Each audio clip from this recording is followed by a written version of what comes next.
November 22nd, 1961.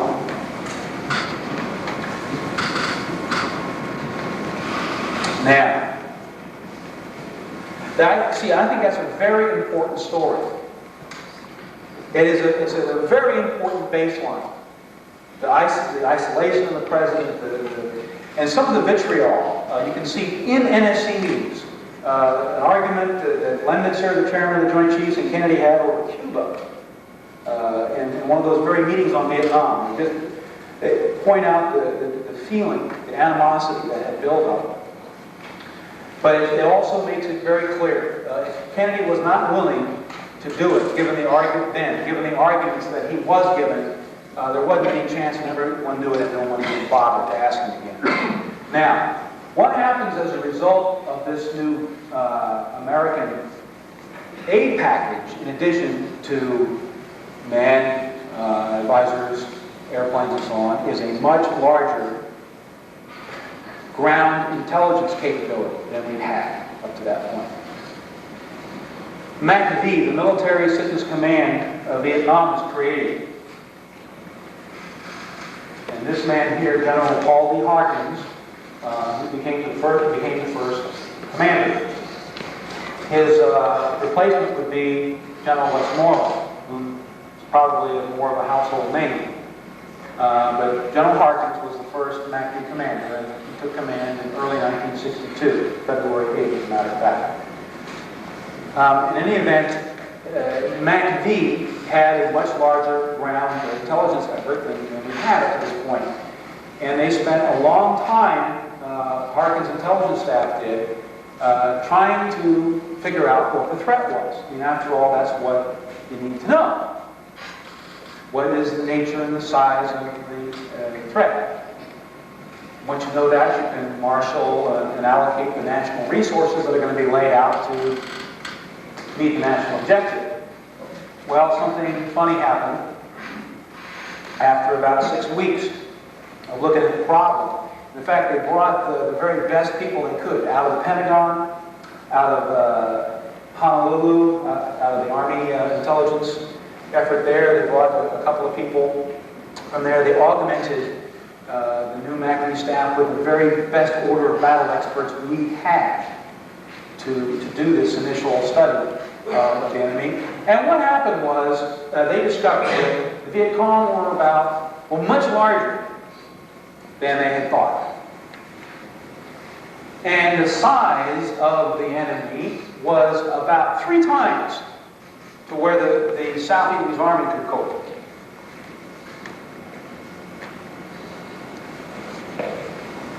Now, it doesn't make much sense to have an advisory policy if the force you're advising isn't large enough to do the job.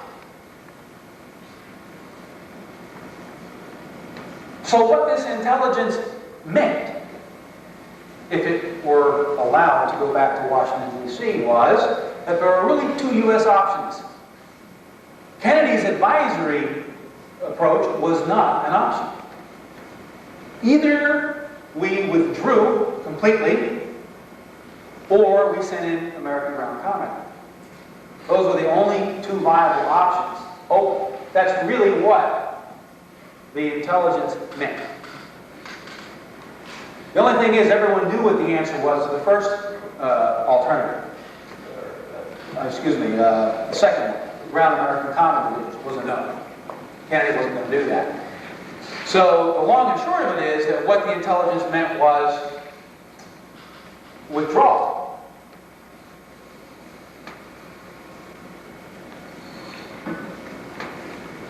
And as a result, I am not happy to tell you that this combat intelligence was not allowed to go back to Washington,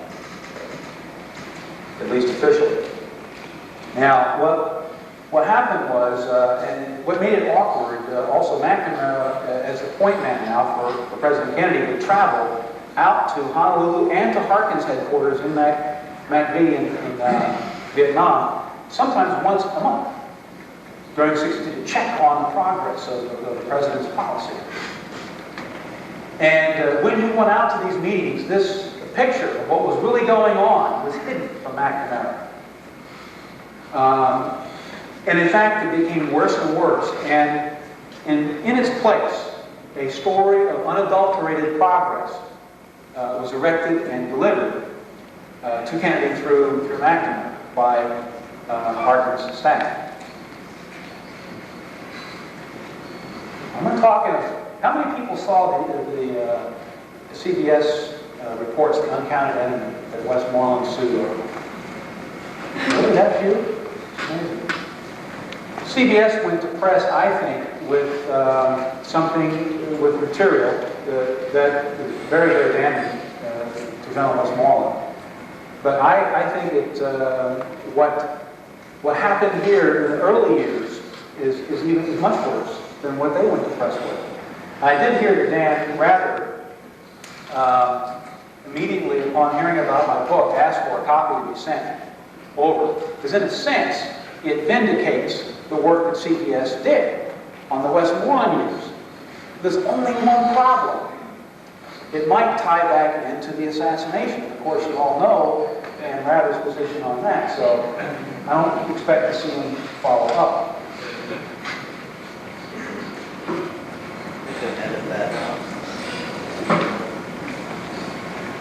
Now,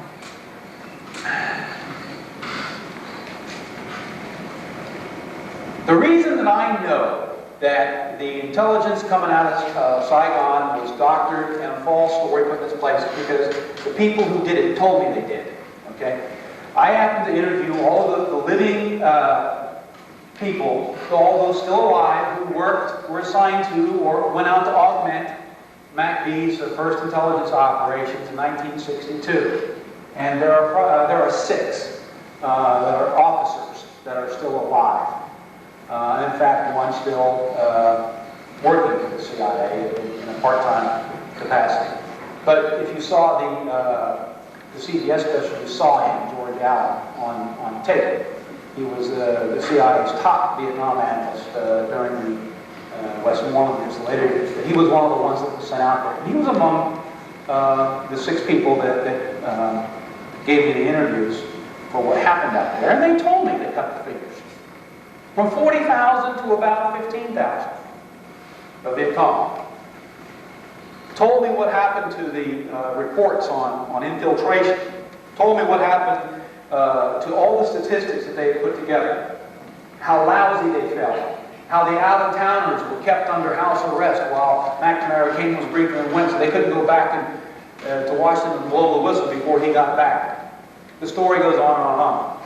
And I won't give you all the parts of it now. You can read about it in chapters 11, 12, 13 in the book if you're interested. What I want to show you now, because I couldn't print tons of documents in that book, or 1 or 2 examples, I want to share with you something about documents. And I have 2 purposes here today. One is to actually tell you about the story, but when we say, what's in the files, well, let me show you. Let me give you an example of the sort of things that are in the files, other things that might be there. Okay, so keep that in mind too. And finally, there was one thing for these folks to tell me that they did, that all this intelligence was doctored. It was another thing to find documentary evidence of it. So, you see, it just so happened that there was an Army intelligence operation in Honolulu, as well as Saigon. The theater, we refer to it as CINTPAC, Commander-in-Chief Pacific. That is the theater command had some component commands, service commands. The Army component command was called the United States Army Pacific, USARPAC. And it is today, again, too. But anyway, USARPAC, which was under CINTPAC, had its own intelligence operation, and they had live electrical circuits to Army Security Agency units on the ground in Vietnam. So they got the raw data, the same raw data that was being corrupted in MACV. They got it before it was corrupted. And they issued these things once a month, intelligence bulletins. And I asked, in the course of my research, I asked the Army to declassify their intelligence holdings in the Pacific Theater, and they agreed to do it. And this is an example of one of them. No trouble at all? No trouble at all. Did that surprise you? Yes. Well, at first it did, but see, we're talking about people here. In fact, we're talking about the Center for Military History. We're talking about historians, people who are interested in history. Some of them are civilians, some of them are military. And I think you'll find that the stereotypes tend to break down once you get inside organizations and start dealing with people. It's just, one of the problems is there's never been any manpower for this sort of thing. There's just scads and noodles of stuff that is technically declassified because it must be after so many years, but the markings haven't been crossed out. You know, you have to take a marker and just cross through the classification because it doesn't belong there. Technically, if you have a piece of paper and has the markings on it, it's not right. It's supposed to be lined through, and somebody has to go through safes and go through all these pieces of paper, and that, if you knew how many pieces of paper there are and how many years that would take, I mean, that's really the problem. So you have to know what you want, and you have to ask the right people, and normally you'll find them cooperative. FOIA, though, works in a different way. FOIA, you come busting through the front door of a bureaucracy, and in many cases, if the document has been coordinated by 2 or 3 or 4 agencies, it has to be sent to 2 or 3 or 4 agencies. Comes in the front door there to a staff element, which then has to find a line operation somewhere where somebody's supposed to know about this area. Then that somebody has to look at it. Then it goes back up to the staff element, and then it goes back to the first, the requesting point, maybe a presidential library, and that whole thing can take a year, 2, 3 years. So that's why I'm so excited about this process of opening files, of having another mechanism other than this FOIA thing. No matter how bad it is, and I think as we did in the statement Friday, we should register our criticism for watering down the process, but never should we be so cynical as to just say, no, we don't care about it. We do. We want the files. Now, let me just move along here.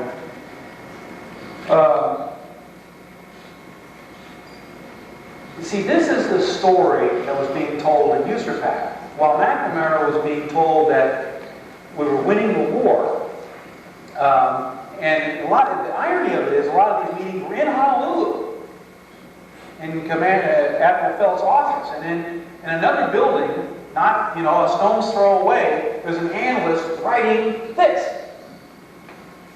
pace of Viet Cong war in South Vietnam slowly accelerated. Here, on this particular one, which was May 1962.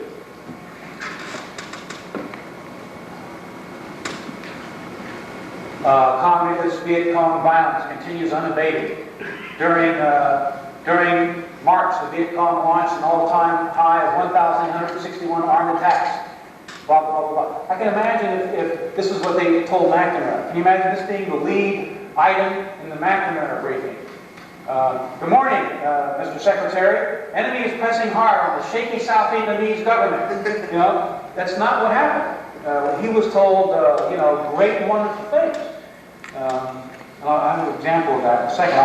Unfortunately, we can stay here all afternoon, so I'm going to just give you a couple of examples. In fact, here's one where he went all the way to Saigon in May. And I asked for these to be declassified, and they were. There's Robert Strange McNamara, so that's his name, it really is. All right, now, to show you how this works, I've taken an example of one of these briefings to McNamara. And this is the one in Saigon in May. And this is one part of it that concerned the enemy. And I have taken 2 paragraphs here, subbullets 1 and 2, to show you how this operates. Now, notice that this one we say is a review of major Viet Cong military activities. This one we say is a major review of Republic of Vietnam Armed Forces operations. Okay. So we're going to compare the Viet Cong to our. Now, since 14 April, there have been no Viet Cong operations as large as battalion size. Okay, a battalion's about 600 or so men. So anyway, the Viet Cong, since 14 April, didn't have any battalion operations. The largest operation they had was about 50 men.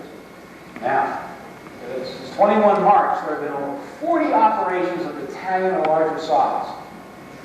So in other words, the good guys are winning 40-0. Looks pretty good, doesn't it? Well, wait a minute. This up here says since 14 April, and here says since 21 March. Why not just pick one date and stick with it? Why not, in other words, if I'm going to give you the score of a football game, wouldn't it be weird if I gave you the statistics for one team for the whole game and for the other team for just half the game? Really weird. In fact, I'm going to show you why they did this, because here's another USERPAC intelligence bulletin covering that very period, incidentally. And what this is, you see all these little splotches all over here that look like there's smoke coming up? You know what these are? These are Viet Cong battalion operations. Now let's take a look at the dates. 12 April, 8 April, 6 April, 2 April, 2 April, 9 April, 10 April, 26 to 31 March, 20 March, 13 April, 9 April, 2 April, 16 March, 1 April, and so on. That's a whole bunch of Viet Cong battalion operations. So let's go back and take a look at this again. Since 14 April, there have been no Viet Cong battalion operations. Oh, I get it. But since 21 March, there have been 40 government battalions. Are you beginning to see what's going on here? And in fact, what had happened between early March and 14 April was the largest Viet Cong offensive of the war. And they were refitting and taking care of their wounded. So in the review of Viet Cong and government of Vietnam operations, Secretary McNamara is told, hey, the Viet Cong aren't doing anything, and boy, the government is out there just kicking their butts. And this is the sort of the use of how they do it, the statistics that are pulled out to advance this story.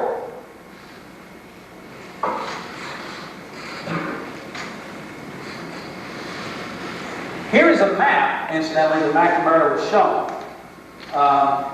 For this is called the measles map, by the way, by the people who created it. Loving name. And the idea is that red is breaking out on it everywhere. And what happened to this map? In fact, this map was done in conjunction with the Order of Battle study, where the figures were cut from 40,000 down to about 15. And they'd forgotten about the map. And there was a rehearsal for the McNamara briefing the night before. And General Harkins and his staff walked into the rehearsal and he saw this map. Or not this one, but one that had a lot more, especially with the red and blue stripes, which means VC control. There was a lot more of that on here when he walked in and they took a look at it. And right then and there, edited that map. And General Harkins, according to George Allen and Bill Benedict and all the guys that were there in the room, to their total dismay and disbelief, Harkins directed while his intelligence chief, Air Force Colonel Winterbottom himself went up and peeled off the pieces of the acetate and switched the map around to make this one here.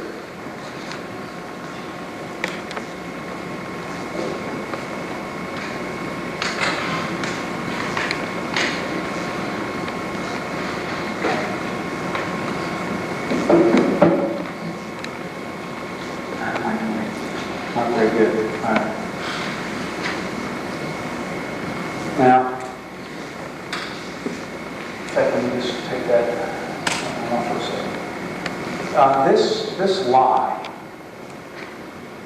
went on really till the end of the war, but it didn't work in the sense that Kennedy found out.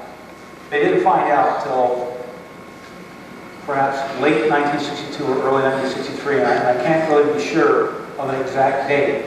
What I can tell you is why I know that he knew. There are a number of reasons for it.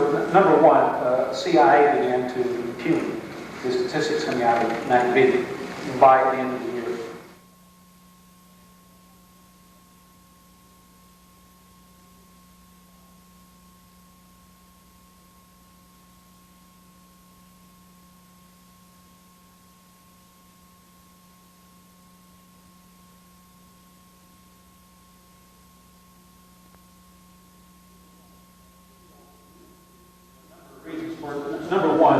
CIA began to impugn the statistics coming out of McAfee by the end of the year.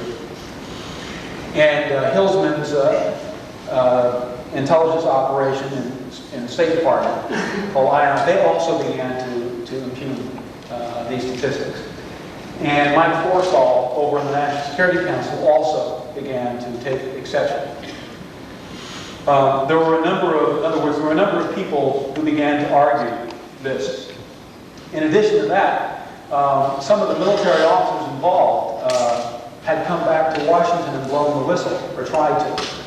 Now, they didn't fare very well, but there were a number of things that happened. People trying to blow the whistle, and some other intelligence organizations sending reports which got to Kennedy's desk, that lead me to conclude that no later than January, February of 1963, the genie's out of the bottle at the top secret level. There's no doubt that Kennedy knows. Now, by February or March, what happens is rather extraordinary and tragic. Kennedy decides he's going to get out of Vietnam, good, but he decides to wait until after his re-election, bad. In other words, we're going to go for almost, not 2 years, but a year and 9 months or so with business as usual until the election. Now, I take great umbrage with that. I don't like it, and I said so. And Arthur Schlesinger, to his credit, agreed with me, but very begrudgingly, I thought, in his review in the New York Times. You see, because I just don't think you can do that. I think Kennedy should have gone public and taken the risk, maybe not getting re-elected. Nonetheless, he decided that even though he could cope with the truth about the failure of his own policy, he decided that he was too weak politically, or didn't have enough to go public with this. So we end up with this really weird plan. What's the strongest single piece of evidence, if there is a single piece of evidence, that shows that he had made that decision at that time? The strongest piece of evidence is probably Mansfield and O'Donnell in terms of a specific decision. Although I have, you see, the other thing I have, George Bundy told me, excuse me? You mean they say it? Yeah, that he said specifically, not only that he was getting out, but that he was going to be the most unpopular president in history for doing so. In other words, the idea was pulling out, not in a winning scenario, but knowing full well that the whole house of cards was coming down on him. I questioned with George Bundy about this. I figured as Kennedy's national security advisor, he should have been in the loop. What George Bundy told me was this, that it was he acknowledged the time frame, but told me that this was a plan, an agreement, he said, between Kennedy and McNamara.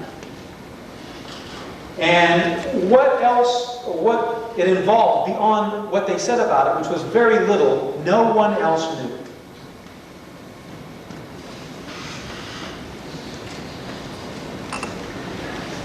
Which makes sense if the plan is to deceive. It's not something you're going to put out as an all-points bulletin, okay? If the idea is to deceive your opponents, I would expect very little hard evidence in documents. The whole idea here is that he's going to pretend like it's business as usual. But it's tricky. It's tricky. The other thing he's going to do, he's being criticized by Mansfield. One of the reasons he takes Mansfield into confidence is because Mansfield is hammering him weekly on the Senate floor, as are Hickenlooper and several others. So there's a two-part plan here, really, to withdraw from Vietnam after his re-election, but to begin the withdrawal process during the campaign. to begin to withdraw 1,000 people during 1964. Now, the problem with that is that if you withdraw people from Vietnam while we're losing, you have the same problems if you're pulling out anyway. So now, the fiction of winning becomes important to John Kennedy. And there's some irony here, because whereas the function of the success story initially operates to constrain Kennedy so as not to precipitate an early decision on withdrawal, now it is used by Kennedy at the top secret level to justify precisely such a withdrawal.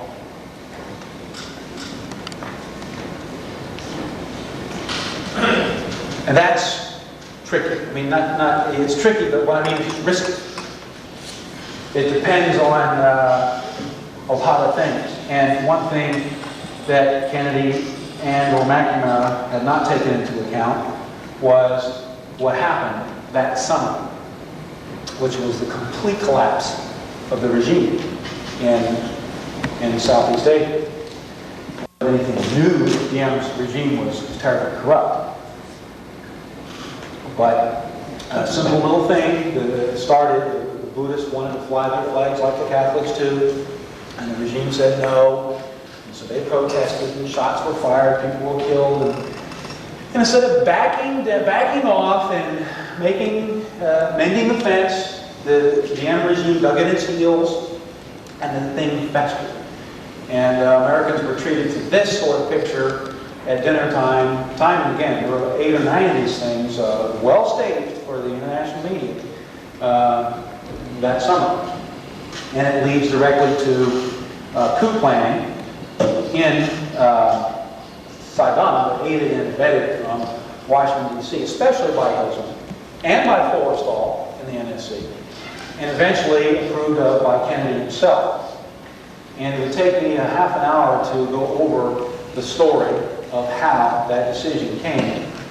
And I just don't have the time to do it. So I won't here. The bottom line is that Kennedy's hands are mired in this coup planning. But it's not straightforward.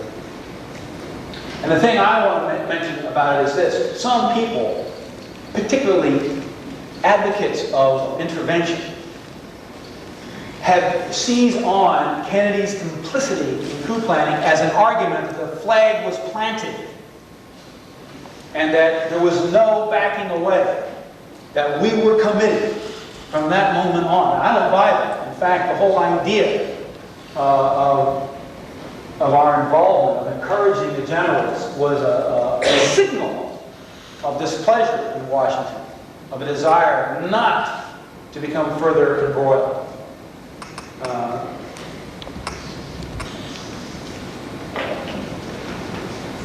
For our standpoint, the thing to take away from it right now is this, that the collapse in Saigon is now making it very, very difficult to continue this success story. So, Kennedy needs a recommendation, and he needs it fast. He can't wait until 1964 to start the withdrawal. If he does, what we're probably going to see is just exactly what he doesn't. He'll have to, in an election year, be faced with a decision in a losing scenario. So at least now, if he can start it, at least he starts it, and then it gets bad because of Diem's fault or whatever. I don't know how all the components of it. All I know is that in the summer of 1963, the withdrawal plan is accelerated. And instead of waiting until 1964, the decision is made to withdraw the first 1,000 guys by the end of 1963. In order to accomplish that, McNamara and Taylor are sent out with the express mission of recommending such a plan. They do. They come back, although it's amazing when you get into the details of the trip. They really had no business whatsoever, I mean, honestly, coming back with this recommendation, but they did. And the recommendation is crafted in something called National Security Action Memorandum 263. Now, the problem is, okay, what is NSAM 263? NSAM 263 is the Kennedy withdrawal order. Here it is.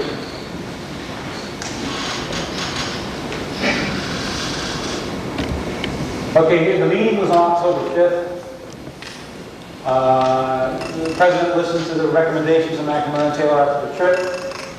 Then he approved those military recommendations in Section 1B13 of the report, meaning the McNamara and Taylor report.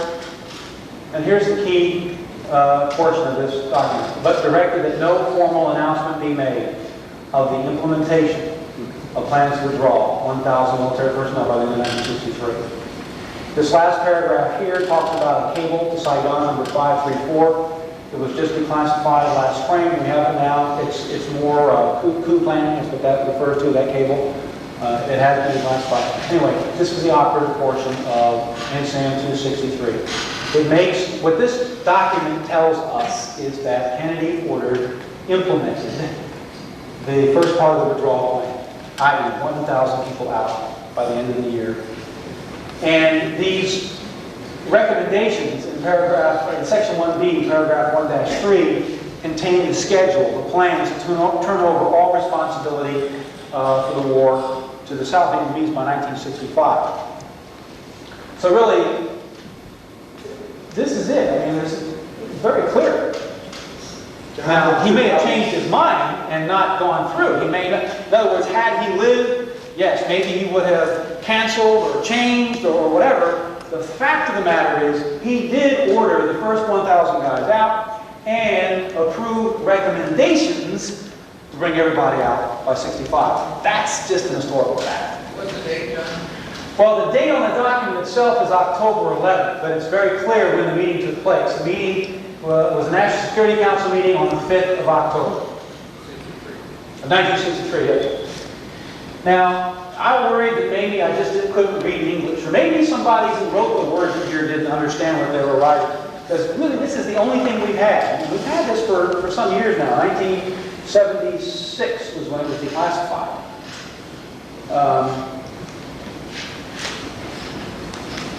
But, you know, the funny thing is, remember the Secretary of State who said he didn't know anything about any withdrawal plan? No one ever told him. Let's look at whom this was addressed. Who's the first guy up there?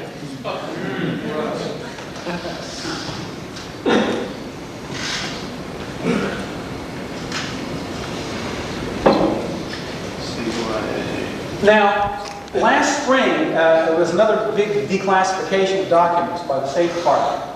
And this is not a whole one, I have just blown it up so you can see it. I've excerpted just a couple of sentences. But here again, the President also said that our decision to remove 1,000 U.S. advisors by December of this year should not be raised formally again. Our decision. In other words, what this tells me is that a decision was made. In fact, what you're looking at are the minutes from the 5 October meeting. They have now been declassified. These minutes corroborate that order that you just looked at, right? Now, there's a couple of things I want to bring up about this. Oops, wrong way. On 2 October, after Kennedy listened the first time to the McNamara and Taylor recommendations, McNamara went out into the steps of the White House and briefed the press corps. And what he said was that he was recommending that the President withdraw 1,000 guys in 63 and everybody out by 65. That's all that happened, and it's called the 2 October White House Statement. But the thing about it is, see, there was an argument. They wanted this whole thing, McNamara did, public, and Kennedy wouldn't do it. Kennedy was afraid that if this was public, then his hands would really be tied to the optimism. that McNamara came back with, or was actually told to come back with. So after much acting, we have the minutes of that meeting also. You can read where Kennedy, what happens is McNamara is sent out to state what his recommendation is. And that way the president will not himself be tied to the optimism. So what's going on here is a public charade where McNamara comes back and recommends to the president that he take out 1,000 guys. We can never see Kennedy publicly out there saying he can do it, that he can pull out. Meanwhile, just a couple of days later,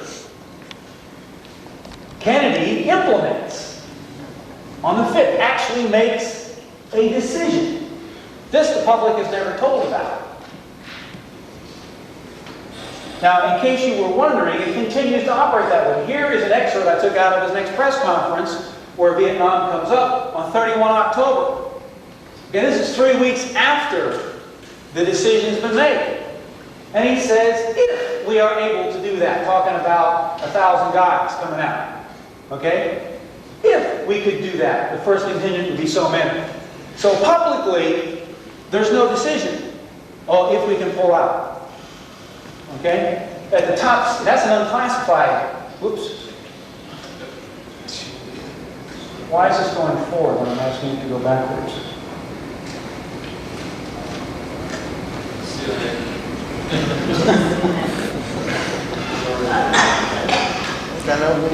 Okay. This, at the time, of course, was top secret. This was no press conference. Same with it. Up. It's going forward. Backwards. One more. One more. This was a top secret document. That's the difference between the 2 October White House statements, which was an unclassified if-then proposition. Actually, McNamara's recommendation says by the end of the year, the war should have progressed to a point where we can pull 1,000 guys out. And we think that it will. So you have this public if-then proposition made by a Secretary of Defense, but at the top secret level, an order from the President of the United States. Again, the secret minutes of the meeting, and here, the unclassified press conference, if we do it. All right, that's... Now, Diem's murder, a few days later, leads to a decision to have a meeting in Honolulu. At least that's the first instance I can find out about it. After Diem was murdered, there was a meeting going on in the NSC when the news came in that Diem had been murdered, 1 November. And the records of that meeting have been, quote, lost, unquote. What we do know, there are 2 cables which go out from the State Department that night after this meeting about Diem's murder. And in one of those, Rusk announces a meeting in Honolulu on the 20th of November. It's an extraordinary meeting. And it was extraordinary because of the participants. Instead of just McNamara, this time we're talking about Rusk, Ambassador Lodge, and General Taylor would have been normal. Who else? Where is, oh, here we go. McGeorge Bundy, the NSC chief, is there. CIA Director McCone, Budget Director Bell. This is an august crowd up here.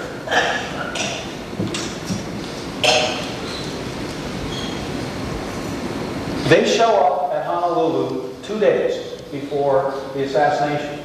I did this. I just showed the slide. What this is, we call this a withdrawal sheet. And this tells me that I'm not allowed to see this one. These documents concern the Honolulu meeting I'm talking to you about right now. One's secret, one's confidential. They're still classified.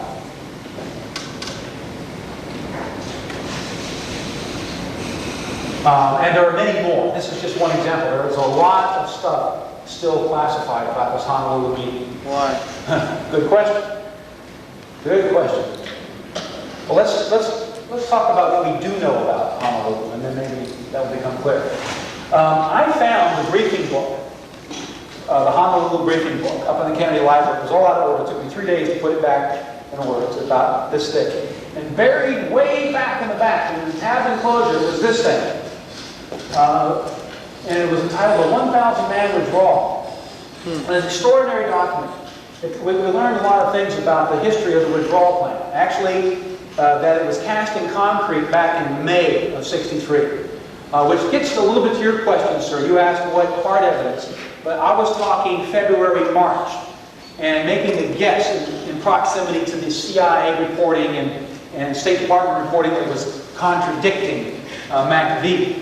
What I probably should have said then, there is this piece of hard evidence, and we do have a declassified record of that May SecDef conference by May. The withdrawal plan, including the 1,000-man component, has been cast in concrete. This whole business of my thesis of the February-March timeframe, though, does not have such a document like this. And I don't know that it existed back then or not, but anyway, because quite a few documents from the May SecDef conference are also, quote, lost, unquote.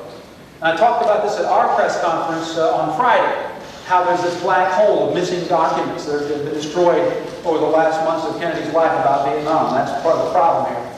Anyway, let me. What does this tell us? First of all, the initial SINCPAC, Commander-in-Chief Pacific, SINCPAC plan was submitted in July. Okay, the May SecDef conference ordered the withdrawal plan to be, put together and sent up the chain. So SINCPAC sends their proposal back up the chain in July 1963. They propose a 50-50 mix of unit and individual personnel. Well, what that means is 50% of this withdrawal is bogus, basically.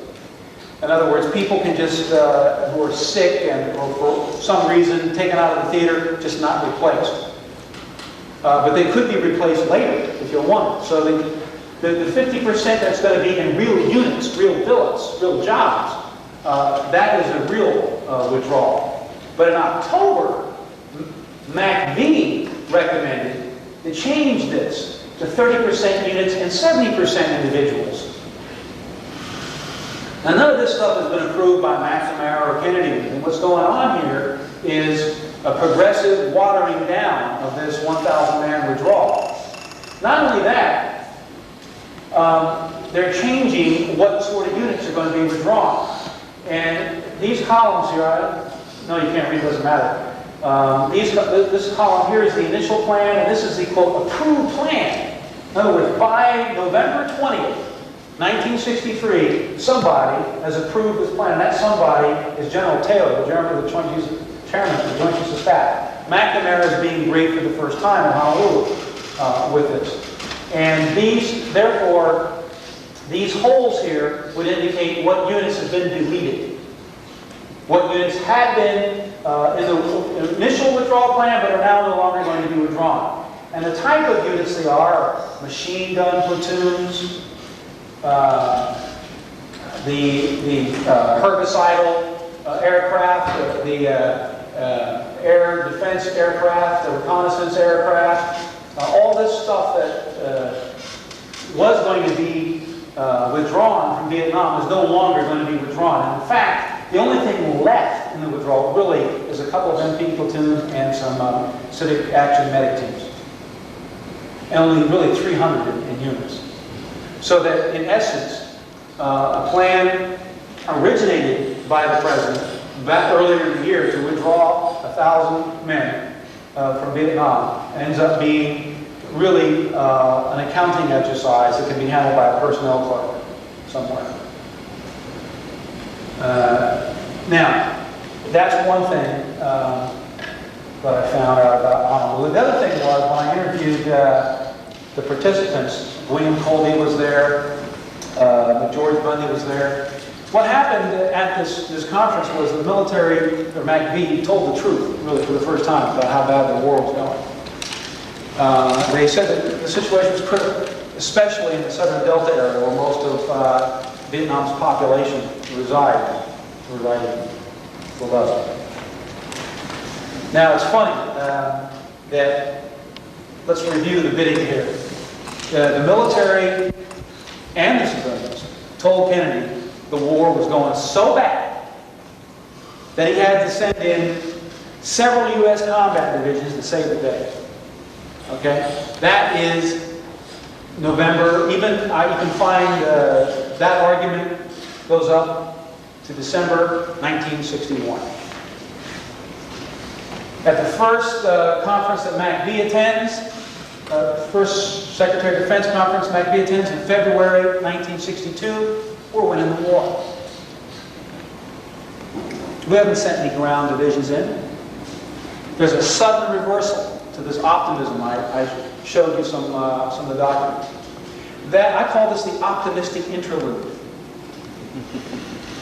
We're losing the war as long as they're trying to convince Kennedy to send in combat troops, and he won't do it. And so now we're winning because we're afraid he's going to pull out. And the story continues all the way up until 2 days before the assassination. And along with this information that we're losing are proposals made at this conference to escalate the war using direct American military power against North Vietnam. Now, at the time, it's called Op Plan 3463. It will become known as Op Plan 34A. But its original institutional origin goes under the name designated 3463. And the planning actually began, as I tracked that back also to May of 63, at that same SecDef conference where the participants were informed that the withdrawal plan would be drawn up. Well, they drew it up all right over the course of the summer and watered it down. Meanwhile, also being drawn up was this plan 3463, which became 34A, which had a variety of measures. Several hundred different types of operations were envisioned, from little raids and little intelligence missions to actual bombing. So it was a wide spectrum of measures that were being put together as part of this package to strike North Vietnam. Now, there was a big argument over these proposals. Several people objected. I know that Bill Colby and was basically told to go away or to sit down by Robert McNamara.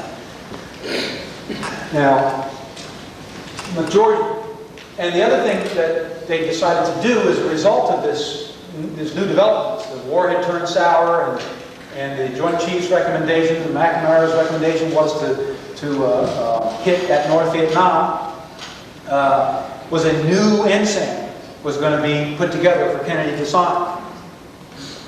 Now, George Bundy, his NSC advisor, had the job of taking these recommendations from Honolulu, coming back to Washington, and putting together this new ensign for Kennedy, which he did.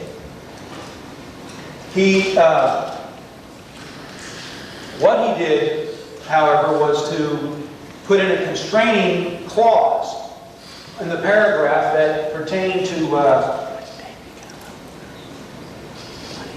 these attacks against North Vietnam. This is the draft that he put together, dated the 21st November 1963. Day before, Kennedy's already on his way to Dallas. He never sees this. And on the second page of it, I think, or the third page of it, you can see here, with respect to action against North Vietnam, there should be a detailed plan for the development of additional government Vietnam resources, especially for blah, blah, blah, blah, blah. So in other words, all this stuff here is going to be done as a development of additional government Vietnam resources. And that's what we're going to do with respect to action against North Vietnam. Kennedy is shot in Dallas, and Johnson signs the ensign instead, or approves it instead. And there has been a change, however, in this paragraph. The words are different. Planning it's very strange. Peter and I have Peter Scott and I have discussed this for days on end. Why in the hell they took out, North Vietnam from here? almost have to do a little detective work to figure out what this paragraph is talking about. But this is the same paragraph. And what we're saying now is that planning should include different levels of possible increased activity, and in each instance there should be estimates of such factors as resulting damage in North Vietnam, plausibility of denial, possible North Vietnamese retaliation, and other international action. The point is here that the constraining clause that George Bundy put in there, limiting this to just simply developing more additional South Vietnamese resources, is gone. This opens the door to American action against North Vietnam. And here I've excerpted the salient portions of the draft and the one that Johnson signed. And you can see the dramatic difference. And in fact, a day or two after this, Johnson called General Kulak in and told him to get a group together right away to pursue this. And they did. He approved the plan in January, and the missions began right away and were continued throughout the course of 1964 and led to the so-called Gulf of Tonkin, whatever happened later in the year. In this instance, though, what we're talking about here is very basic. And I talked at length with George Bundy about the differences here. And there were other ones, and I don't have time. I've only chosen one difference in the draft and the final NSAM. But what George Bundy told me is that the differences between draft and final 273 reflected Johnson's very much stronger views on the war and the orders that he, Johnson, gave that day. Johnson directed these changes. All right. And what change are we talking about? We're talking about a change from an advisory effort to one where there's direct American action. And that's something Kennedy never would have approved. The other change was more gradual, and that's combat troops. It took Johnson rather long to reverse that aspect of Kennedy's policy. Now, I have talked to you for much too long on Kennedy and Vietnam, but I want to talk to you just real briefly about LBJ and Vietnam during the Kennedy years. This is a picture of LBJ in Saigon again in the spring of 1961, just a few weeks into the Kennedy administration. He was sent out there to shore up confidence after Kennedy's decision not to intervene in Laos. And what he's doing with Diem out there is actually going beyond the mandate set for him by Kennedy, and he actually surfaces the idea, or asks Diem if he would like American combat troops. Diem at first says no. General Lagarde, our top military guy, is out there, and he comes in with a compromise with what if these American combat troops are only used for training? Then Diem says yes. The long and short of it is that Johnson will ask Diem to send a letter to Kennedy, Kennedy will get it, and he will totally ignore it. But the reason Johnson surfaced this issue with Diem is not because, as one or two historians have said, which is, like Gibbons at Princeton, that Kennedy ordered Johnson to surface this issue with Diem, but because Johnson received, the morning of his meeting with Diem, a top secret cable relayed from the Joint Chiefs the night before, stating that Diem should be encouraged to ask for U.S. combat troops. That is the documentary fact.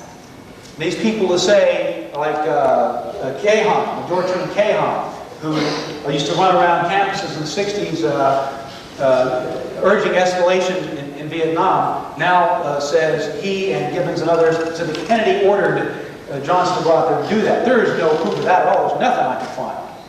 What I did find was a top secret cable where the Joint Chiefs asked the Vice President to bring up this subject. In so doing, he was not serving the request or the desires of President Kennedy. He was facilitating the desires and the requests of the Joint Chiefs. In fact, Kennedy was back in Washington while Johnson was talking combat troops again, deleting from a presidential directive any authorization for Johnson to have such a discussion. Did Lansdale help him? I theorized that he did. And that is a very difficult thing to prove. I think when one looked at all the conversation, I collected all the State Department cables coming back and some reports that were being written in the Pentagon. Did you hear the question? The question was, did Lansdale assist in this? I think a very stringent analysis would suggest that Lansdale may have had a role, but it is by no means provable. I just know that Lansdale was very prominent, and there were a lot of cable traffic going back and forth. There was something called the telephone, which could have been very helpful in orchestrating events, but I can't prove it. I'm running a little late, so I'm going to. Now, this fellow here, Colonel Burris, was Johnson's military representative. Burris wrote an extraordinary set of memoranda to Johnson in 1962 about the battlefield situation in Vietnam. And he told the president, basically, the vice president, that we were losing. It's amazing. This is just the first one in January 30. It doesn't say anything about losing. Here we go. March 16th. The communist rebels continued their attacks with company and battalion-sized units, in contrast to much smaller groups. Is a very bleak picture being painted by Burris to Johnson here.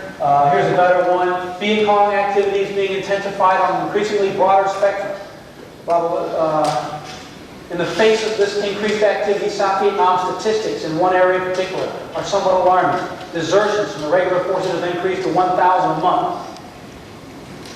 I'll just try and cut to the chase here. What's going on with these documents is that Burris has got access to some raw data somewhere and is feeding to Vice President Johnson the very same data that I discovered in the USERPAC bulletins. Viet Cong operations in the month of March reached an all-time high of 1,861. And just to make that point here, there's a little excerpt from the May 1 USERPAC bulletin, which matches the Burris memos. Anyway, I interviewed Burris about, where did you get this information from? The boys in the woodwork, he said. Who are the boys in the woodwork, I said. He said, well, Winky, you're one of them, you should know.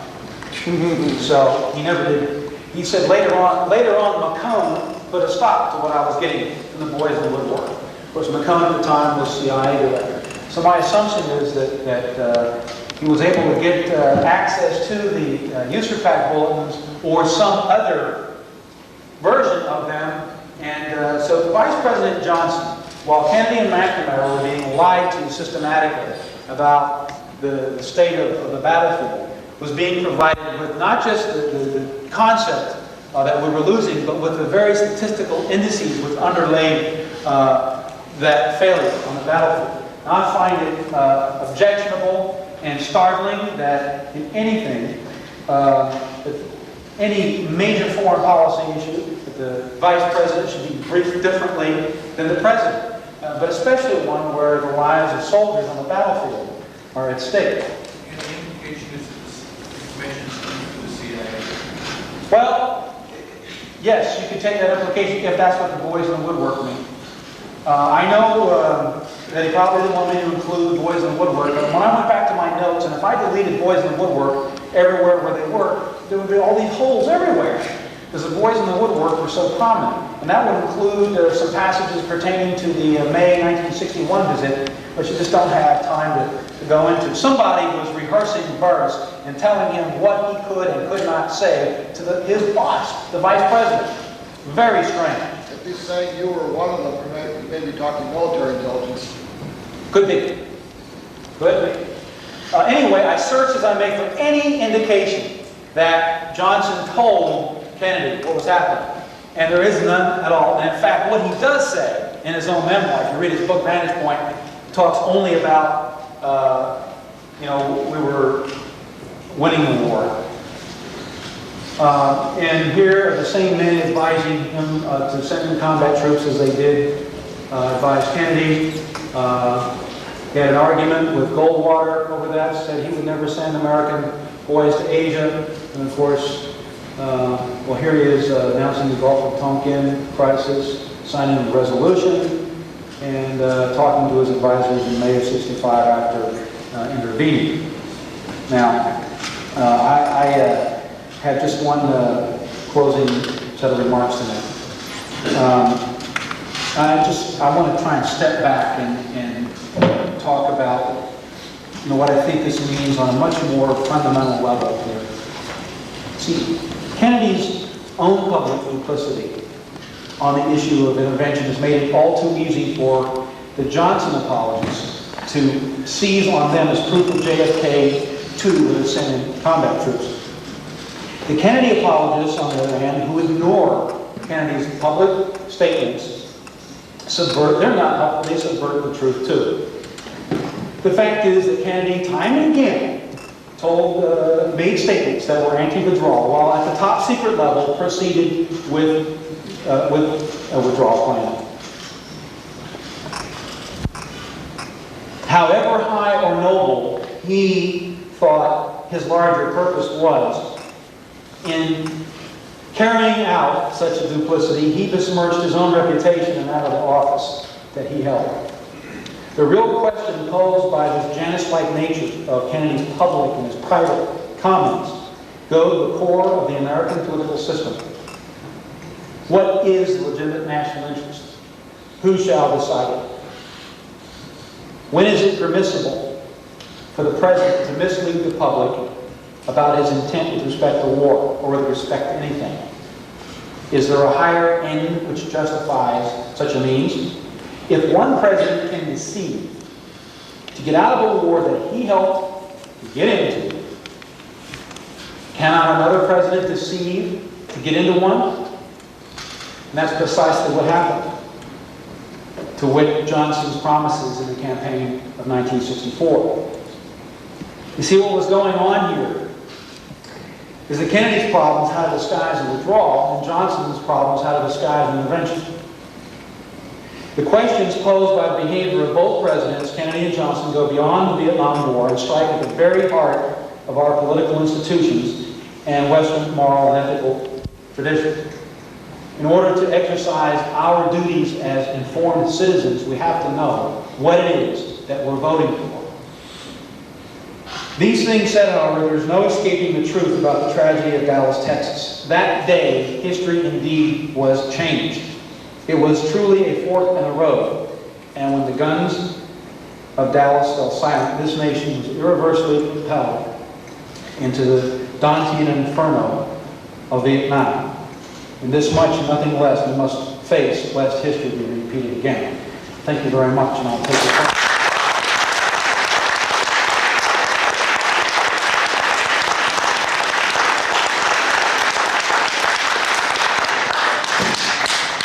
After our last speaker, is this on? Good. After our... Yeah, go ahead. Yeah, okay.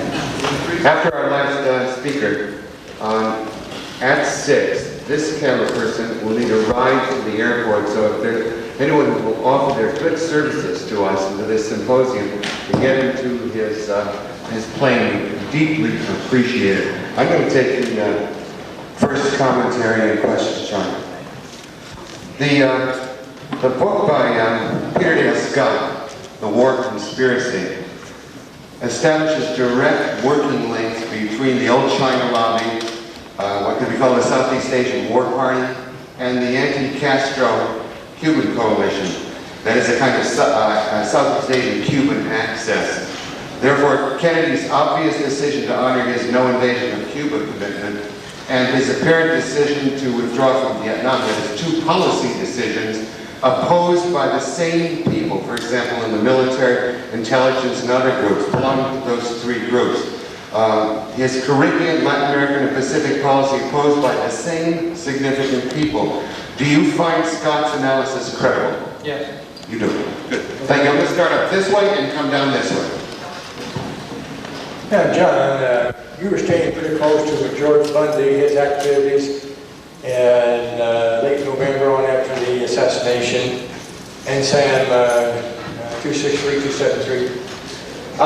There's been reports by some of the authors that he was responsible for the radio broadcast emanating from the Situation Room in the White House around 4 p.m. Central Standard Time on the day of the assassination, that there was only one lone assassin, no conspiracy. It's been attributed either to him or Commander Oliver Howlett. Can you comment on that? I really would like to if I knew anything, but I don't. Sorry. Hi, John. You talk a lot about Kennedy's policy on troop withdrawal. What about his policy on bombing Vietnam? As compared to LBJ, what do you think he would have done in that area? Yeah, you know, I could have gone into all the components. The policy was that a Vietnamese had to be in the back seat. And this was done in order to try and enforce the advisory role. We were training and advising. In reality, we know that this policy was flagrantly violated. Although you can't prove it documentary-wise, a number of flyers have come out and said that often the guy in the back seat wasn't a pilot at all. Even if he was Vietnamese, he might have been a lower ranking enlisted guy. The reality was that American fighter pilots and bombers were doing the fighting. But the policy was that we should only train them. And in many respects, when they had decisions that they wanted, they would brief the president thus and such. And if there was no reaction from the president, then the action would proceed. And I detail one or two of those in my book. And the air operations was one area in particular where that sort of negative decision-making or lack of decision. That's really not my question. My question is, do you think he would have bombed Vietnam out or not? Or was there no bombing? Oh, well, it depends on what you're talking about. If it's North Vietnam, the answer is no, not using American planes. Or but we would supply them with them? What he wanted to do from the very beginning against North Vietnam was use South Vietnamese forces, and he issued an order in the first weeks of his administration to get after North Vietnam, to conduct guerrilla operations. And they even did. The problem was the people that dropped in there never came back out alive. So the thing just kind of tapered off. But not a direct American power against North Vietnam. Next question. John, 2 points I would like you to comment on, if you would. The first, because if anybody here has any questions of whether it causes military some anguish if they're asked to withdraw from a war situation, maybe you can address this issue, and that is the day of the jackal, and Mr. Charles de Gaulle invited John Kennedy, and what had almost happened to Charles de Gaulle a few months earlier. And the second, would you please address the issue that we were reminded of last week in the 20th anniversary of Watergate, and that is the attempt by E. Howard Hunt, I believe, under the orders of Charles Colson, to make it appear that John Kennedy ordered the assassination of Vienna. Well, I've always been intrigued by this issue of mucking around in Vietnam documents. And in fact, I'm not certain that there hasn't been other mucking around going on. And it always seems to hinge upon trying to paint Kennedy in a much more hawkish light than he was. And what I would say is what we're looking at is a continuing. I think it's covering up and contributing to a false notion of our history. But the fact is that the issue is not that Kennedy was against using American power in Southeast Asia. That is not what we're saying here. You know, I often point out that when the Berlin Wall went up in 1961, Kennedy sent an armored task force right through East Germany. Can you imagine Reagan having done that? All right, so the fellow was not afraid to use American military power. All right, and he went eyeball with Khrushchev in Cuba. But for him, I think the bottom line of Saigon was no Berlin, period. So while in some instances he was willing to spill American blood and treasure, In other instances, he was not, even though he was willing to go a certain way. And this business you're talking about here, and there are areas in my book that I pointed out, a couple of academics that tried to twist things around and invented false orders by Kennedy that contribute to the same pattern that it would if Kennedy was totally behind the DM murder, which you're talking about here. And there's always a pattern to these mistakes where Kennedy ends up being tarred with the brush of intervention. And the truth is that the reverse that he was getting at. Next question. I was wondering about your attitude toward the other side of the coin. I know you've done a lot of work about Kennedy's sympathies toward a withdrawal or use of surrogate forces, or perhaps a slow-level counterinsurgency. What was the impetus, in your sense, for the Joint Chiefs of Staff and those who opposed Kennedy's policy to keep pounding for introduction of U.S. combat troops? Why were they so intent on it? Well, there are probably a number of factors here, and I am not a student of which companies would have profited, as companies always do, who make implements of war, and we have a war. And so there's certainly a factor, but I will say that the Joint Chiefs were influenced by that, or not influenced by that. I don't have their stock portfolios, I don't know. And I wouldn't want to say that any of them were. I really look upon the Joint Chiefs, with a possible exception of LeMay. And I'm talking about Decker, I'm talking about Shoup, the Marine Corps Commandant, as basically honest individuals who really believed. And these were the heyday years of the Cold War. We'd gone through, the Soviets had threatened to nuke Paris and London at one point in the late 50s. We'd had a series of crises where we backed down because we felt we were in a position of inferiority strategically vis-a-vis the Soviet Union. So there was a series of setbacks in 57, 58, 59, Syria, Lebanon, Suez. In any event, I don't think that, for the most part, all these individuals who simply want to get into the war because they don't have money. I really do believe that they looked at the world in a very black and white situation. It's we versus them. And they're rearing their ugly heads here, and we've got to stop it everywhere at once. And if everywhere at once means deploying American combat troops in Europe, and in Cuba, and in Southeast Asia, that's what we ought to do. And there was a disagreement between they and Kennedy on going so far in so many places. Kennedy was told that he would have to declare a state of emergency by Walt Rostow just to take care of the Berlin crisis and intervene in Laos in 1961. And he would not do that. Did not want to call up the reserve, did not want to declare a state of emergency. So he was, while willing to commit ground power in Europe, he was not willing to go as far as they were. But if you read the documents, I think there's a sense that we had to hold the line along the Eurasian landmass, including in East Asia, as part of the battle against communism. I just wondering about it militarily, John, because I wonder, now it seems that the surrogate forces and counterinsurgency, low intensity conflict seem to be the battle of choice, Right. rather, and whether or not this. Well, there was that argument too. I mean, and that's what Taylor represented: flexible response and introducing new concepts. Frankly, even up to the point later on, we got 500,000 guys in there. It was still the Army, and there's been a good work on this called the Army in Vietnam by Andy Dobrinovich. Big Army never could get rid of plains and Normandy type of scenarios. The Gulf War. That's the sort of thing we do well. Lesser meeting threats at lesser thresholds is not something that the Army is historically trained well for taking it seriously and trained as hard for. And certainly was the case at that time. Next question.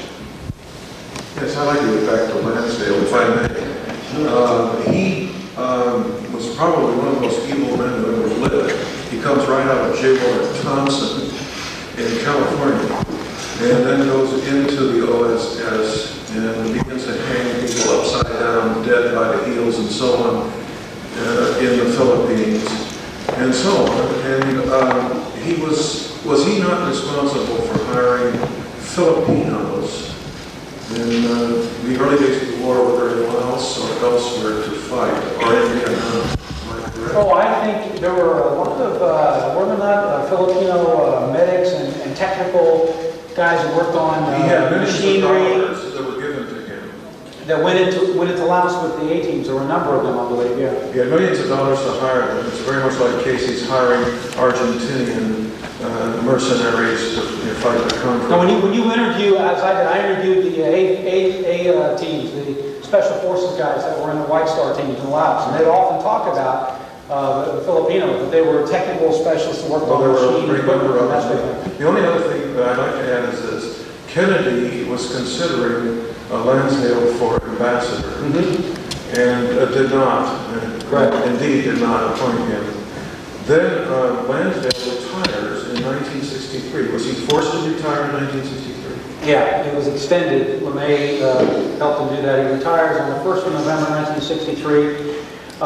When you get the screenplay, if you ever do get that, I see the footnotes. I was the one who gave Stone the information on his whereabouts in November. Now, Fletcher Crowley's always believed, based upon this one picture, that this is the back of Lansdale's head. And Oliver approached me and asked me to look into this matter some more, and I really didn't I didn't do very much in the way of getting into the assassination of all this when I stayed in Vietnam. But since my book dealt with Lansdale extensively on Vietnam policy, and I wanted to look at his papers anyway, I agreed to do that. And I took a look at his papers, and what I found was a set of letters where at least half a dozen of them, he says he's going to Texas. And we know that he's in Washington up to the 14th of November, and then he's on the road after the 14th. And we also have a little slip of paper we found in a box that has the words Texas Hotel written on it, and a telephone number and a name in Benton, which is just north of Dallas. Now, you can't prove the time horizon, the date of this piece of paper, but it looks to me very much like he was headed for Dallas, Texas in November of '63. Thank you. Thank you. Next question. Going back to a question that was asked just a minute ago, do you think that these plans that were being drawn up in the summer of '63 on the coup, do you think they included the assassination of the DM brothers? Excuse me, could you ask that question again? Did the coup plans being drawn up in the summer of '63 include the assassination of the DM brothers? Oh, I'm sure in Saigon they did. They didn't want to, I mean, I can't say I'm sure. I don't know. I would presume that the generals who would try and get rid of him would probably consider killing him. In Washington, there's not a shred of evidence that anyone was contemplating murder of DM. That I have seen. It doesn't mean it never existed, but I've seen an awful lot of documents, and that never was discussed. Next question. In your research, have you come across any evidence that the policy differences on Vietnam, or otherwise tangentially, any evidence that people who disagreed with Kennedy would have gotten so far as to kill him? No direct evidence. That's why I told Oliver I wasn't going to get involved in saying who shot John Kennedy. I believe passionately now that the death of President Kennedy leads to the escalation of the war. Whether or not his intent to withdraw is part of the motive of the murder, to me, is a theoretical question. But I think it's a legitimate one. For Christ's sake, as in any foreign country, the chief of state were to slip and hit his head in the bathtub and die, and the next day or the next few weeks, a major portion of that country's foreign policy will reverse or change. We'd be asking tough questions about that, and we can do it here in this case, and we should do it. But it's not the type of question that will be answered on the silver screen. It's the sort of question that historians and political scientists and researchers need to get into. Now, I did not go into that because I had enough on my platter at the time to get through. I have asked a series of questions today which I think should be looked into. We need to start quantifying data, looking for patterns, and maybe, sir, one day we can get a harder answer to that. I don't, short of a confession, you will not have a piece of hard evidence. What you will have are evidences which will have to be correlated and analyzed and put together to make a theoretical proposition. Next question. In light of NASA 263, isn't the Honolulu meeting, November 2063, subversive? And if that's true, who was responsible for putting together that meeting? Well, Rusk is the one who mentions it first. Is it subversive? No. Is it suspicious? Yes. I mean, it looks kind of okay, right? Jim's been murdered. Okay, we're going to reconsider American foreign policy. What are we going to do out there? Do we have to do it that way with a big meeting? Maybe not. But there are some suspicious things about it. Maybe the timing. It could be coincidence. It could be a coincidence. But what I find, so many coincidences. Why is it just at this moment that all of a sudden McAfee tells the truth about the war, for example?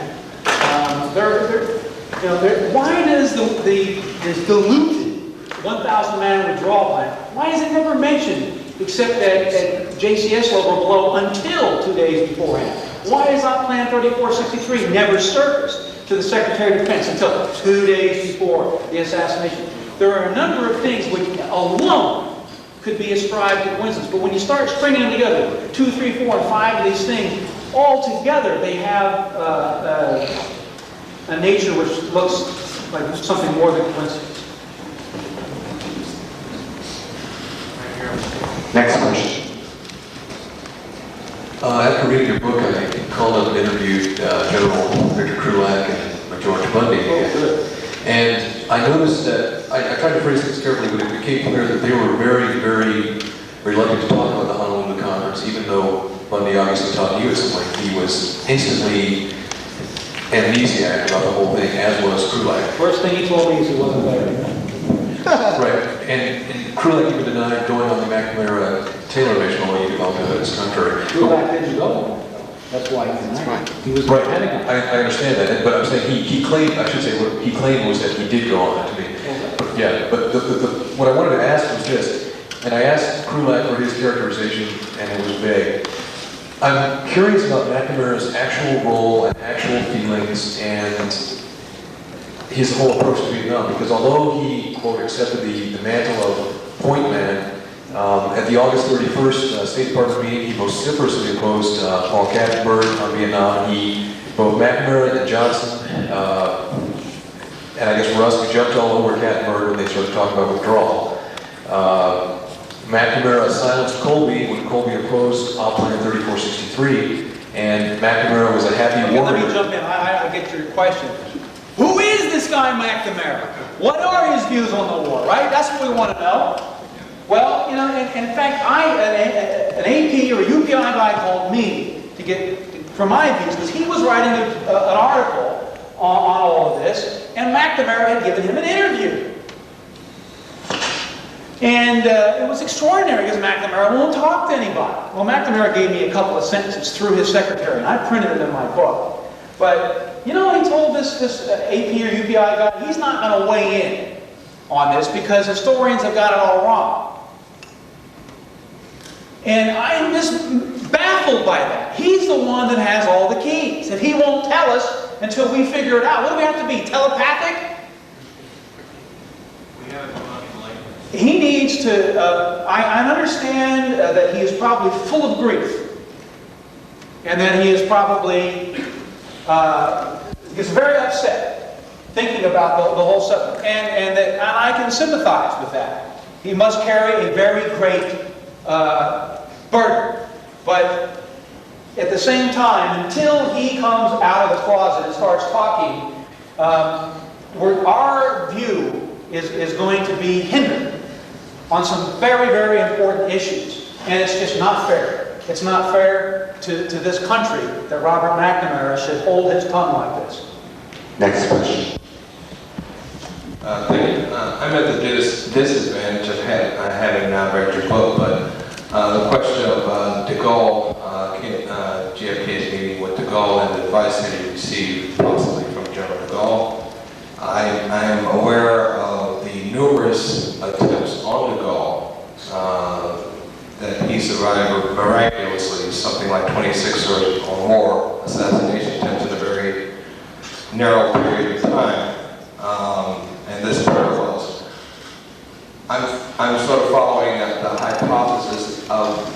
similar international capability that we're going after both mid, and there's evidence to look in that direction. Do you go into that in the book, or do you have any ideas on that? I'm aware of these attempts, and also of books which allege American and CIA complicity in some of these assassinations. I have no information on that. I did not study that. Therefore, I have no competence to make comments on it. I'm sorry. Next question. You've done a stupendous job at finding this rift, this big change, and especially at the crucial point of when JFK is killed, a change in policy, reversal of policy. You've done it by doing a paper chase. You opened.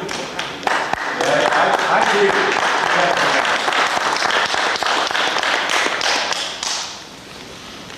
We don't expect to find somewhere in there where it says Lansdale to so-and-so, let's kill Kennedy, okay? It would be stupid. Okay? If we found it, it would probably drop it. We couldn't believe it anyway. But the thing is that there might be other things of the nature of, if there is some anticipation by people that are crucial that this change, this policy is going to be reversed in some way. Let us say like ordering or putting through motions to start gearing up the purchase, the purchase activity for a war coming, then I'm wondering, is that kind of paper there? I'm not asking you, do you know, because it doesn't sound like this was within your scope. Is the kind of paper there to show if people started to anticipate the war by activities outside of it? Selective service. Manpower. John Judge has talked. John, I don't know where he went.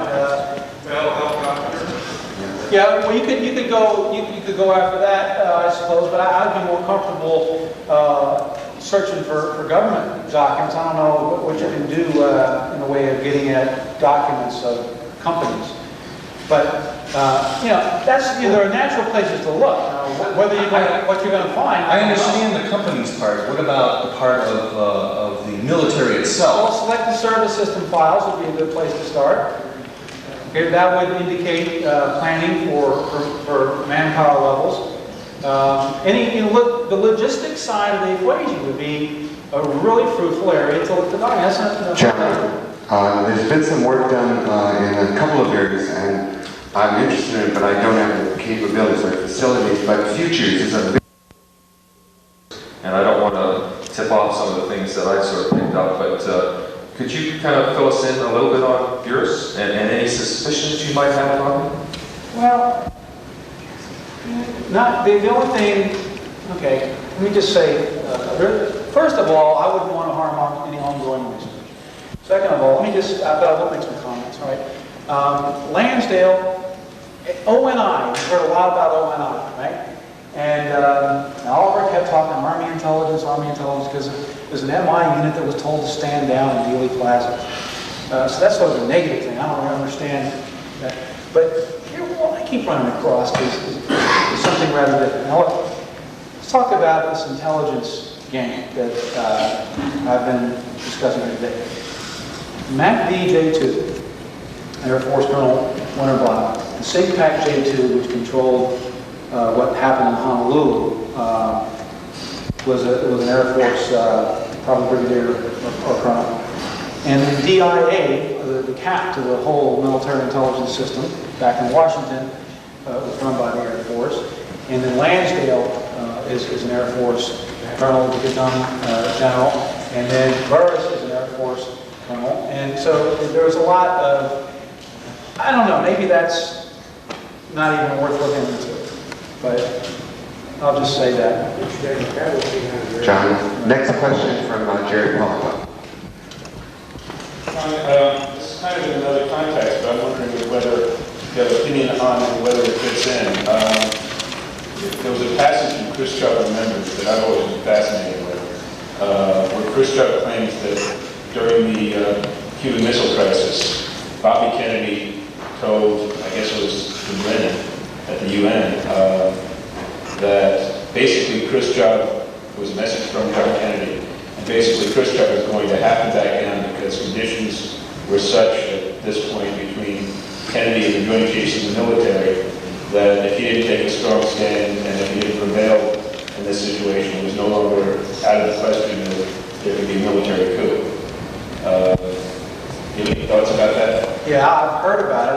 I don't know what truth there is to it, but it seems like a good threat for Bobby Kennedy to use the Khrushchev. Next question, we'll try this side. I'm coming down. Where are some hands here? Coming down this side. I wouldn't want to be threatened with LeMay, would you? Questions on this side? Questions on this side? Hold on. Coming up. Just wanted to connect dots on the de Gaulle thing briefly, and that is the dot that gets connected there is that de Gaulle took the rather extraordinary position, particularly from his background, of deciding to withdraw from Algeria, which was a very Vietnam-like involvement the French had, and as a consequence of that, the assassination attempts were made on quite a number. The most famous is one which is commemorated in the Day of the Jackal. And also, would you speak to, no discussion of Lansdale is complete without mentioning the Phoenix program.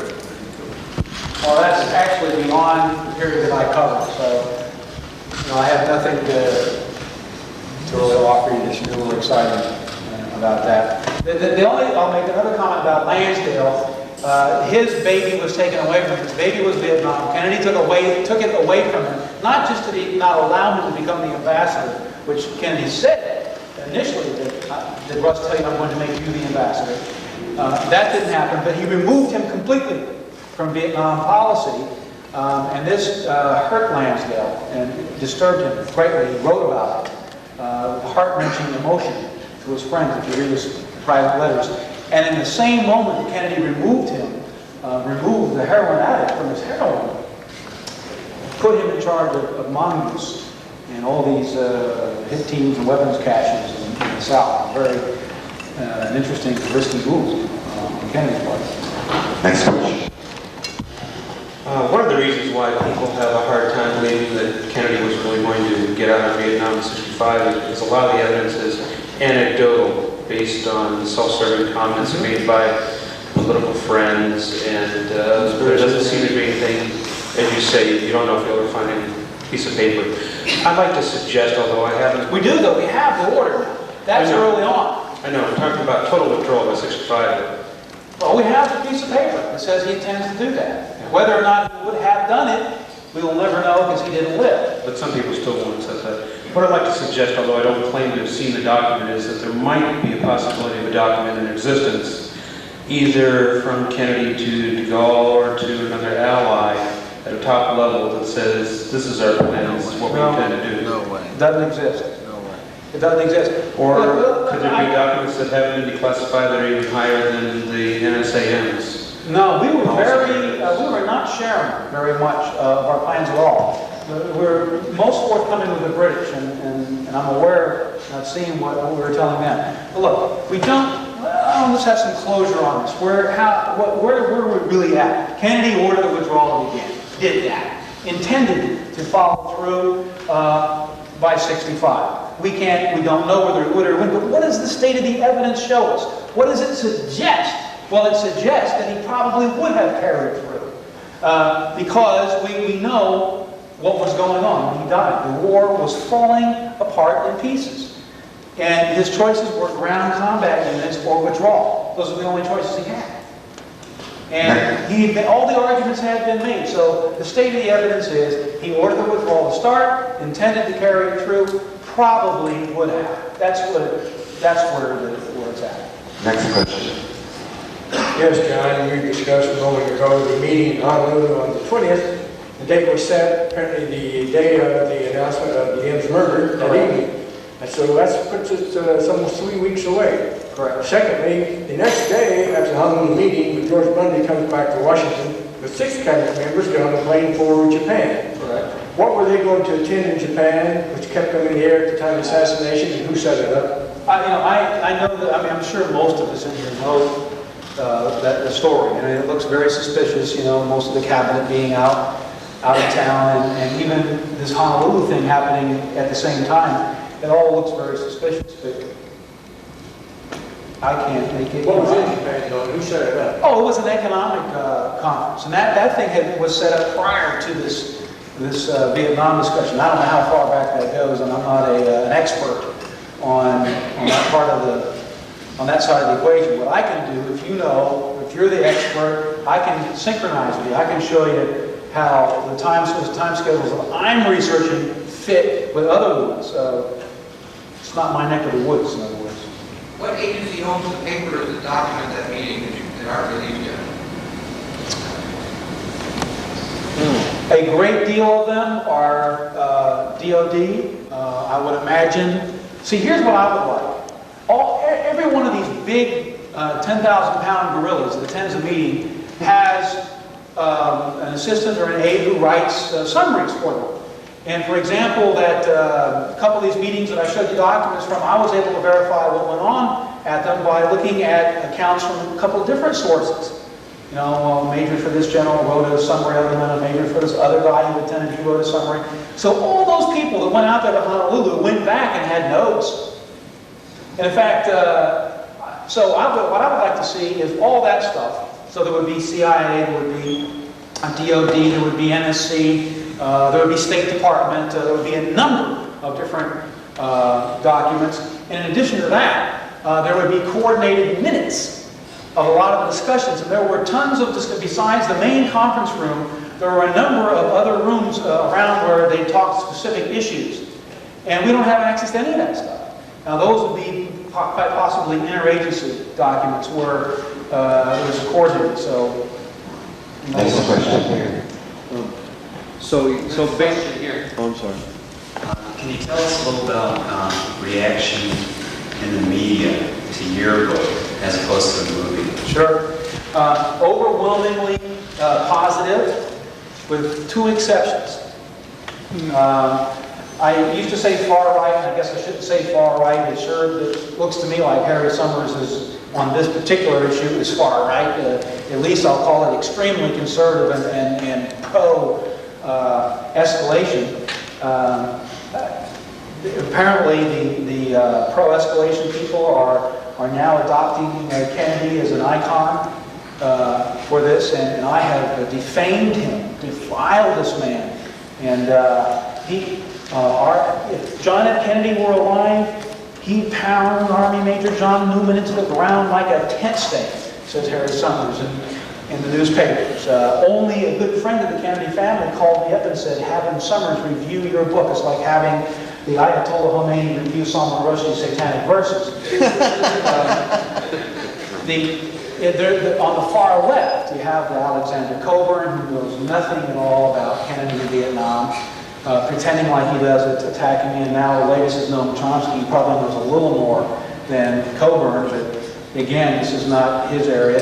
But the problem here is, as John Judge said the other day, I believe to this group, there's a reluctance to admit that even a little ounce, one little drop, maybe just one little drop of goodness could come out of Kennedy. But it's even deeper than that, because you have this sort of dogma of historical determinism, where individuals can't influence history. There's this dialectic, and therefore the notion that had Kennedy lived, history would have somehow been different is scandalous. And it's particularly scandalous because it's in a book that has documents to back it up. It's not just some kooky Birch Society or whatever. That it's, what am I doing here? I'm not putting a halo on Kennedy's head. I'm not putting a pitchfork in his hand.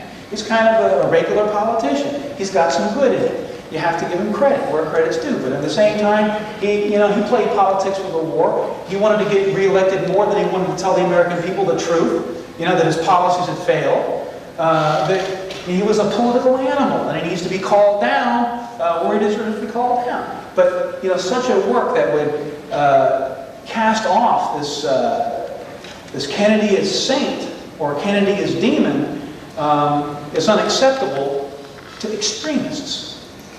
But I'm finding soldiers come up to me who served and say, thank you. I understand now what's going on. And the broad masses of the American public is ready for this. And they're ready, I dare say, to find out whatever happens when we release the files. We're big enough to tell. Next question. It's pretty simple, but you were saying a while back, and it ties in what you said and what he said, even though a lot of those files are denied to you and/or vanished, there's probably good odds that there's secondary files, even though the primary ones may have walked off. Yeah, look, anytime you get a chance to get material, you get it. But here, we're not talking about specific material, we're talking about a process. And that's what the fight is. Why do you think the Justice Department sent that letter over there to try and, what we're arguing about here is letting the genie out of the bottle, guys. And once it's out, it's going to be very difficult to stop. Because when we start finding things out, the process will justify itself very quickly. And it could lead all kinds of places. And that's what the threat is here. And we're arguing over process right now. And so, I mean, our position has to be, no compromise. Open the files. John,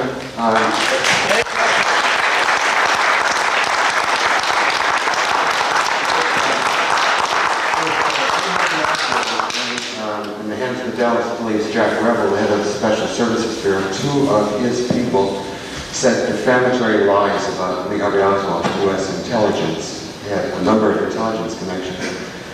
Apparently an attempt to get SAC bombers off to Cuba. The colleagues are Curtis LeMay. Would you say that Curtis LeMay might be our ultimate escalator? Well, just looking from the passages that I remember reading about Southeast Asia, it was incredible what he was talking about doing. In this context of this Laos decision I talked about in early '61, some people thought we would provoke the Chinese. Well, LeMay didn't think they would. He thought the Chinese would be too scared to come in and fight us anyway. But he wanted to do it anyway. He wanted to fight China anyway. He wanted to take Hainan Island. He wanted to do all kinds of things. But he wanted, let's get it on now. That was, and said so in these meetings. It was a scary character. Jack T. It's been incredible, and I think maybe we can take one more question and then that'll be it. Go ahead. I wanted to ask about your feeling on the revelation by John Judge of his mother's experience in the Pentagon with the... Everyone hear the question, a revelation of John Judge about his mother's experience in the Pentagon? She was told, I guess, a day or 2 days, right after the assassination, the plan for so many thousands of guys dead and wounded and so on. The implication being somebody in her office, and she was in a manpower planning office in the Pentagon, that would be an indicator that someone would immediately, in the wake of the president's death, was planning to escalate the war. I don't know, I haven't heard about anything like that. One thing I heard, though, that could possibly be in the same pattern was somebody who told me they had worked in the selective service system, and before Kennedy's death, they knew of some studies or plans to recruit far more people. In other words, it was indicative to them of escalation, not de-escalation of the war. Finally, there's one other thing, very interesting. USA Today, which has had some recent coverage of movies, some not so, has singularly been attacking my Vietnam thesis. And I sent them a couple of letters, which they didn't even tell me they weren't going to publish. They don't say anything. We're very busy, they say. But they did publish an article by a captain, an Army captain, to sort of weigh in. This is USA Today. And what this Army captain says, I was in Vietnam. I was there, and I remember in October and November of 1963, we weren't getting out. We were escalating. We were planning to bring more people. I mean, he thinks this is knocking down the Kennedy withdrawal plan. I mean, the guy doesn't realize the real import of what he's saying, which I don't know how wise he was. But he claims, and there's a guy on the ground, that the talk was that we were bringing more people in. An extremely valuable and incredible performance. Thank you, Tim.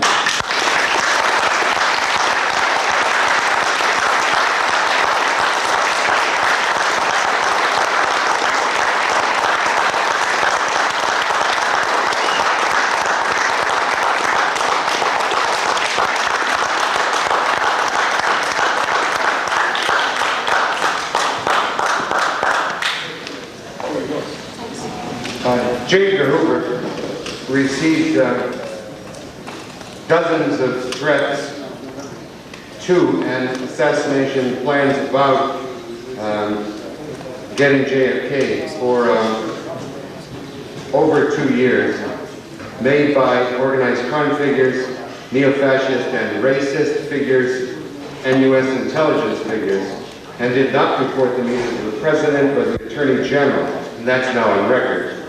Many of these figures worked with Meyer Lansky, for example, Jimmy Hoffa, and had direct ties to both J. Edgar Hoover and LBJ. Mark North argues persuasively, Hoover was guilty of destruction of evidence, obstruction of justice, and treason. But was LBJ also an accessory before or after, or both, an accessory to the fact of the murder of John F. Kennedy? I'd like to introduce Craig Zirbel, the author of the LBJ Connection.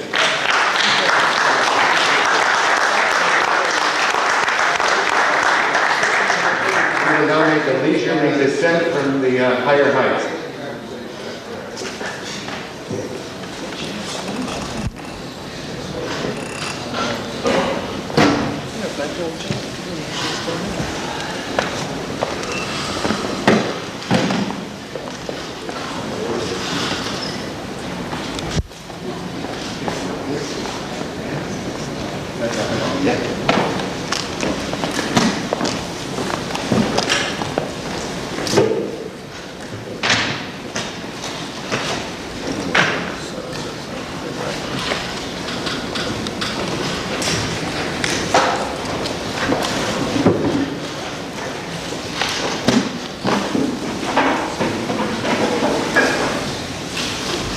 Thanks for staying. With my last, can you hear me or not? Be on mic. You don't want to put them up the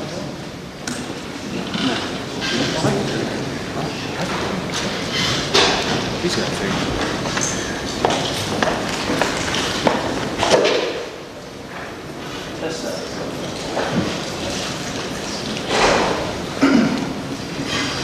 With my last name beginning with Z, I guess I'm pretty used to always being at the end. And this does give me an opportunity to try and summarize everything that has occurred in the last 3 days.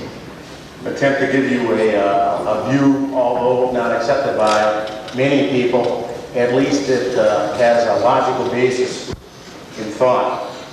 First thing I would like to start out with, and I'd like you to understand this, is that I'm not crazy. Crenshaw's not crazy. Cyril Wicht isn't crazy. John Newman isn't crazy. And neither are any of you. And if we start with that proposition, and we go further, the reason we're all here today is we're all attempting to connect the dots, put them together, but we don't have all of the evidence. And whether I'm right, I'm wrong, I'm partially right, or perhaps all of us are wrong, and there's some other theory behind it, the important thing is that we're all seeking and working towards finding truth. And when you're dealing with truth, one of the important items, especially with a jury system, is the use of reason and common sense. And that is not bought with a degree, but rather it's the application of logical thought based on everyday living experiences, attempting to reach a reasonable conclusion. And in fact, one of the things I'm here today about, and I'd like to tell you about, is a simple principle, and that is really, if you're out on the dairy farm, and there are lots of cows around, and you step in something, and it smells like cow dung, and it looks like cow dung, and somebody tries to tell you it's pudding, maybe you should follow up and attempt to determine if it's related to the cows. Applying reason and common sense to the 2 articles that were issued by JAMA. We've had doctors discussing it, and I don't know how many people have had an opportunity to read those 2 articles.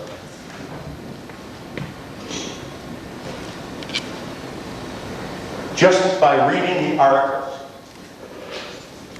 not having to know anything about medicine, anything about science, the 2 articles in JAMA themselves actually conflict with each other. Now, I don't know why they decided to put that together that way. Part of the reason is all of us here are interested in the assassination and not too many people have read it. What we've heard is the news accounts about it, or summaries, and it's so interesting that, for example, People magazine puts their summary, whether it's by accident or design, I don't really know, but they have an advertisement flap that just hits right there. And of course it's a page and a half summary without any substance involving the article. The first article, which Dr. Crenshaw talked about, in fact was really published for a purpose of impugning his character, relates to the Dallas doctors and what they saw.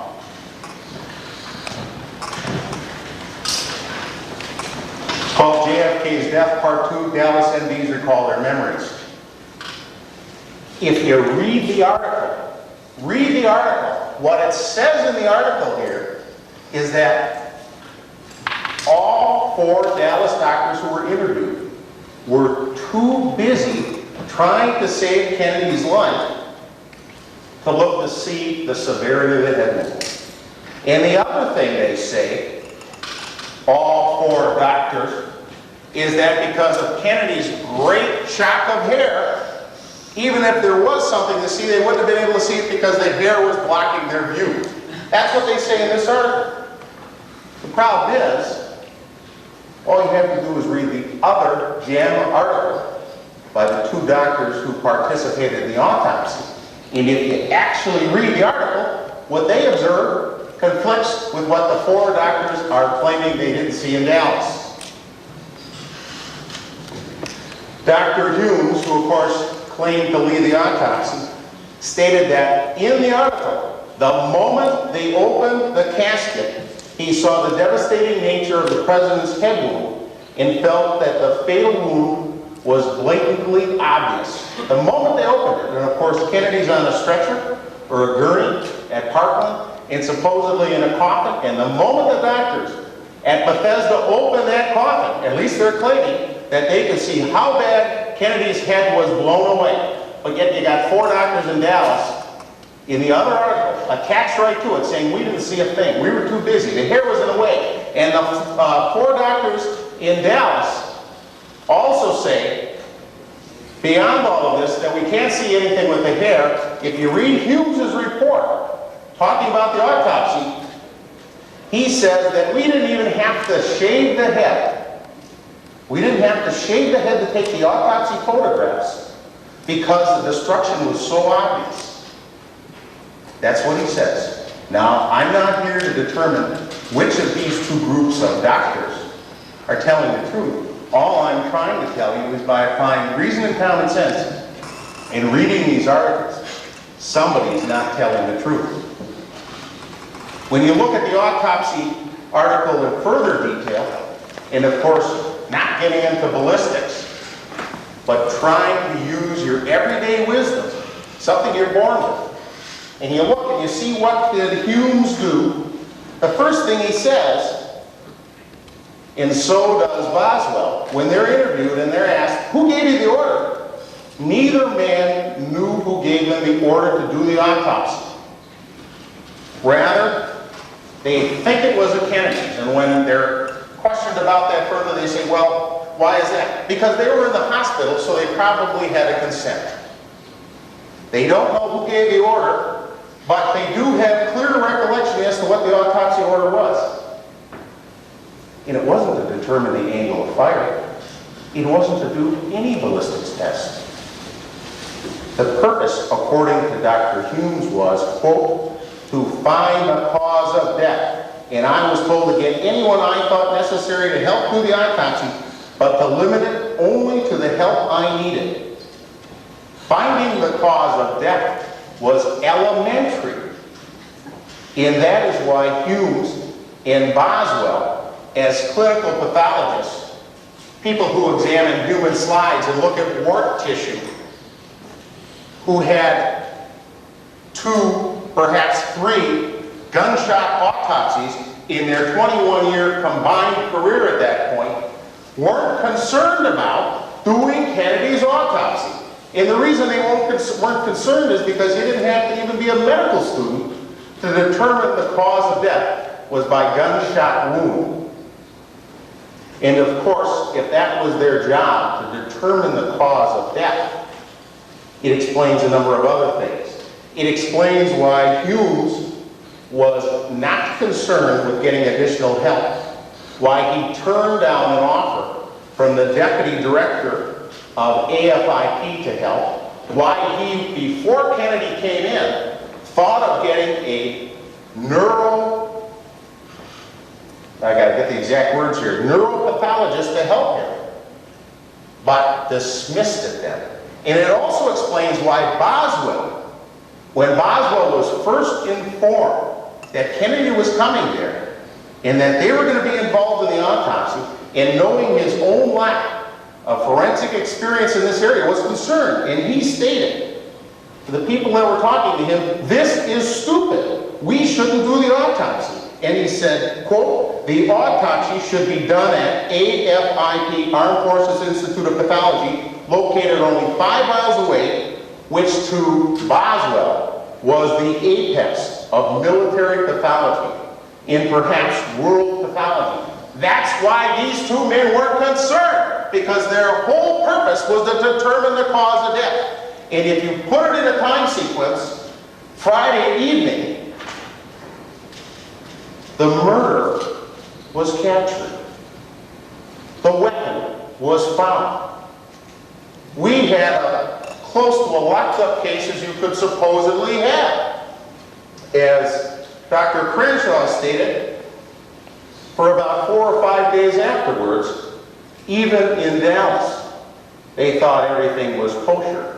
And on that Friday evening, if their only and sole job was to determine the cause of death, if you didn't have the skill to do forensic pathology, you wouldn't be concerned. If you didn't have the technology to do forensic pathology, you wouldn't be concerned. And if there was a world-famous pathology institute to do this type of work right down the street, you wouldn't be concerned, because all you had to do was put a stamp on and say, "Cause of death, gunshot wound." And of course, that's what Hume says.